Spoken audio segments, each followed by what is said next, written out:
has been that the path for rapid success in this area will be to get beyond the informal and intuitive notions of user-friendly, a term that grates on my nerves, and go more towards a rigorous and scientific approach where we precisely specify who the users are, what their skills are, and what tasks they'll be accomplishing.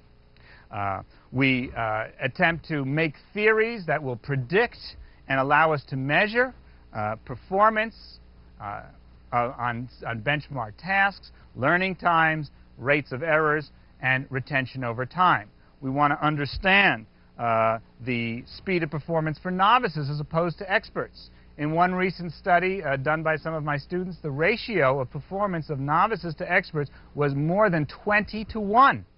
Quite remarkable differences when you're dealing with very important projects and when performance times are critical. We attempt to assess subjective satisfaction, and the continued growth of interest in the questionnaire for user interface satisfaction developed here at Maryland is an indication of the widespread interest in attempting an orderly approach. This questionnaire has more than 70 items that focus designers' attention on strengths and weaknesses in different components of a system.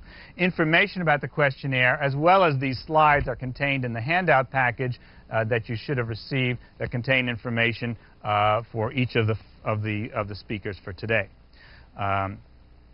We recognize increasingly that it is necessary to accommodate individual differences, but the news is good here. If you make an effort to think about diverse user populations, it is possible to accommodate them in advance with relatively low effort. And the better news is, my experience is that when you make the effort to think about the different communities who might be using your system, while it may seem like a greater challenge to you as a designer initially, I believe that the resulting product will be superior for all users, because it forces you to take many different perspectives in analyzing the instructions, the error messages, the layout, and the sequencing of information. We increasingly consider the social, organizational, and cultural contexts. Of course, they are more difficult to do scientific studies, but we understand how important those forces are. The academic foundations that I've been describing have now matured in very positive ways